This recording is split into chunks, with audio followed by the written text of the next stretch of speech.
नमस्कार दोस्तों, स्वागत है आप सभी का आपके अपने YouTube चैनल आस्था शक्ति पर। आइए आज आप सब सुनेंगे दशा माता की व्रत कथा। दशा माता का व्रत प्रत्येक वर्ष फाल्गुन मास कृष्ण पक्ष की दशमी तिथि के दिन खास करके धारण किया जाता है। वहीं पर फाल्गुन मास कृष्ण पक्ष प्रतिपदा से लेकर दशमी तिथि तक प्रत्येक दिन दशा माता की कथा का श्रवण किया जाता है। खास करके इस व्रत को स्त्रियां धारण करती है, जिससे कि संतान की रक्षा होती है, उन्नति होती है तथा सभी प्रकार के दुख और कष्ट दूर हो जाते हैं। आइए तो आज सुनते हैं दशा माता के कोप से बचाने वाली पौराणिक कथा। तो प्रेम से बोलिए दशा माता की जय। कथा के अनुसार प्राचीन समय में राजा नल और दमयंती रानी सुखी पूर्वक राज्य करते थे। उनके दो पुत्र थे। उनके राज्य में प्रजा सुखी और संपन्न थी। एक दिन की बात है कि उस दिन होली दशा थी। एक ब्राह्मणी राजमहल में आई और रानी से कहा, दशा का डोरा ले लो। बीच में दासी बोली, हाँ रानी साहिबा, आज के दिन सभी सुहागिन महिलाएं दशा माता का पूजन और व्रत करती है तथा इस डोरे की पूजा करके गले में बांधती है, जिससे अपने घर में सुख समृद्धि आती है। अतः रानी ने ब्राह्मणी से डोरा ले लिया और पूजन करके गले में बांध लिया। कुछ दिनों बाद राजा नल ने दमयंती के गले में डोरा बंधा हुआ देखा। राजा ने पूछा, इतने सोने गहने के पहनने के बाद भी आपने यह डोरा क्यों पहना है? रानी कुछ कहती इससे पहले ही राजा ने डोरे को तोड़कर जमीन पर फेंक दिया। रानी ने उस डोरे को जमीन से उठा लिया और राजा से कहा, यह तो दशा माता का डोरा था, आपने उनका अपमान करके अच्छा नहीं किया। जब रात्रि में राजा सो रहे थे तब दशा माता स्वप्न में बुढ़िया के रूप में आई और राजा से कहा कि हे राजन, तेरी अच्छी दशा जा रही है और बुरी दशा अब आ रही है। तूने मेरा अपमान करके अच्छा नहीं किया। ऐसा कहकर बुढ़िया दशा माता अंतर्धान हो गई। अब जैसे तैसे दिन बीतते गए, वैसे वैसे कुछ ही दिनों में राजा के ठाठ और बाट, हाथी घोड़े, लाभ लश्कर, धन धान्य, सुख संपत्ति सब कुछ नष्ट होने लगे। अब तो भूखे मरने का समय आ चुका था। एक दिन राजा ने दमयंती से कहा, तुम अपने दोनों बच्चों को लेकर अपने मायके चली जाओ। रानी ने कहा, मैं आपको छोड़कर कहीं नहीं जाऊंगी। जिस प्रकार आप रहेंगे उसी प्रकार मैं भी आपके साथ रह लूंगी। तब राजा ने कहा, अपने देश को छोड़कर दूसरे देश में चले, वहाँ जो भी काम मिल जाएगा वही काम कर लेंगे। इस प्रकार नल और दमयंती अपने देश छोड़कर चले गए। चलते चलते रास्ते में भील राजा का महल दिखाई दिया। वहाँ राजा ने अपनी दोनों बच्चियों को अमानत के तौर पर छोड़ दिया। आगे चले तो रास्ते में राजा के मित्र का गांव आया। राजा ने रानी से कहा, चलो हमारे मित्र के घर चलो। मित्र के घर पहुंचने पर उनका खूब आदर सत्कार हुआ और पकवान बनाकर भोजन कराया। मित्र ने अपने शयन कक्ष में सुलाया। उसी समय मोर की आकृति की खूंटी पर मित्र की पत्नी के हीरो का हार टंगा हुआ था। मध्य रात्रि में रानी की नींद खुली तो उन्होंने देखा कि वो खूंटी हार को निगल रही थी। यह देखकर रानी ने तुरंत राजा को जगा कर दिखाया और दोनों ने विचार किया कि सुबह होने पर मित्र के पूछने पर क्या जवाब देंगे, अतः यहाँ से इसी समय चले जाना चाहिए।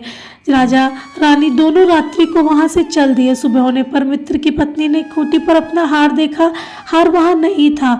तब उसने अपने पति से कहा, तुम्हारे मित्र कैसे हैं जो मेरा हार चुराकर रात्रि में ही भाग गए? मित्र ने अपनी पत्नी को समझाया कि मेरा मित्र कदापि ऐसा नहीं कर सकता, धीरज रखो, कृपा कर उसे चोर मत कहो। आगे चलने पर राजा नल की बहन का गांव आया। राजा ने बहन के घर खबर पहुंचाई कि तुम्हारा भाई और भौजाई आए हुए हैं। खबर देने वाले से बहन ने पूछा, उनके हालचाल कैसे हैं?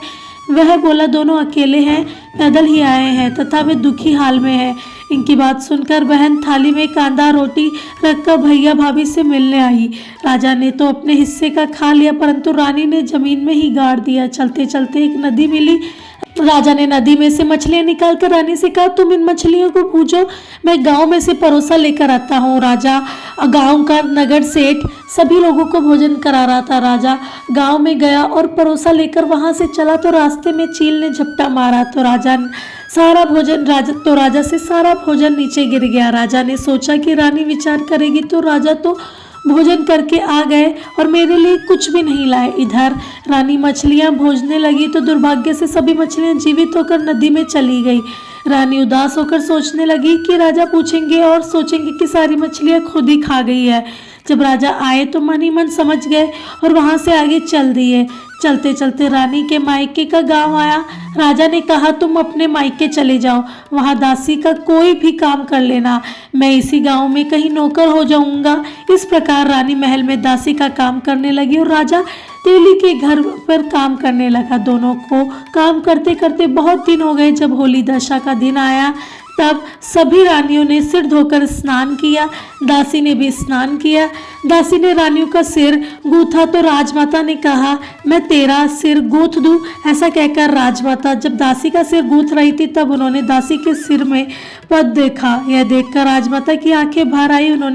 उनकी आंखों से आंसू की बूंदें गिरी। आंसू जब दासी की पीठ पर गिरी तो दासी ने पूछा आप रो क्यों रही है? राजमाता ने कहा तेरी जैसी मेरी भी बेटी है और जिसके सिर पर भी पद था, तेरे सिर पर भी पद है। यह देखकर मुझे उसकी याद आ गई। तब दासी ने कहा मैं ही आपकी बेटी हूँ। दशा माता के कोप से मेरे बुरे दिन चल रहे हैं, इसलिए यहाँ चली आई। माता ने कहा बेटी तूने यह बात हमसे क्यों छिपाई?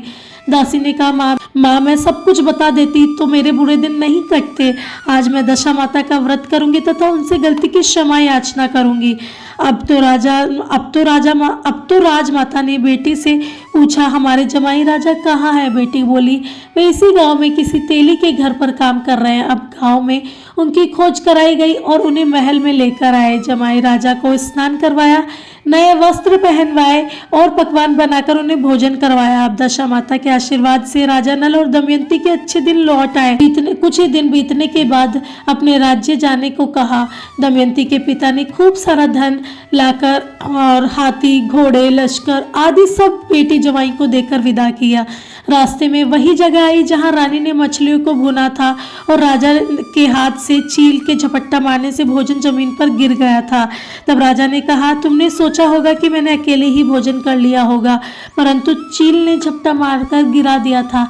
अब रानी ने कहा आपने भी सोचा होगा कि मैंने मछलियां भूनकर अकेले ही खा गई होगी, परंतु वे तो जीवित होकर नदी में वापस चली गई। चलते चलते अब राजा की बहन का गांव आया। राजा ने बहन के यहाँ खबर भेजी। खबर देने वाले से पूछा कि उनके हालचाल कैसे। उसने बताया कि वे बहुत अच्छी दशा में आए हैं, उनके साथ हाथी घोड़े लाव लश्कर सब कुछ है। यह सुनकर राजा की बहन मोतियों की थाल सजाकर लेके आई। तभी दमयंती ने धरती माता से प्रार्थना की और कहा कि माँ आज मेरी अमानत मुझे वापस दे दो। यह कहकर उस जगह को खोदा जहाँ कांदा रोटी गाड़ दिया था। खोदने पर रोटी तो सोने की और कांदा चांदी का हो गए। यह दोनों चीजें बहन की थाली में डाल दी और आगे चलने की तैयारी करने लगी। वहां से चलकर राजा अपने मित्र के घर पहुंचे। मित्र ने उनका पहले के समान ही खूब आदर सत्कार किया और सम्मान किया।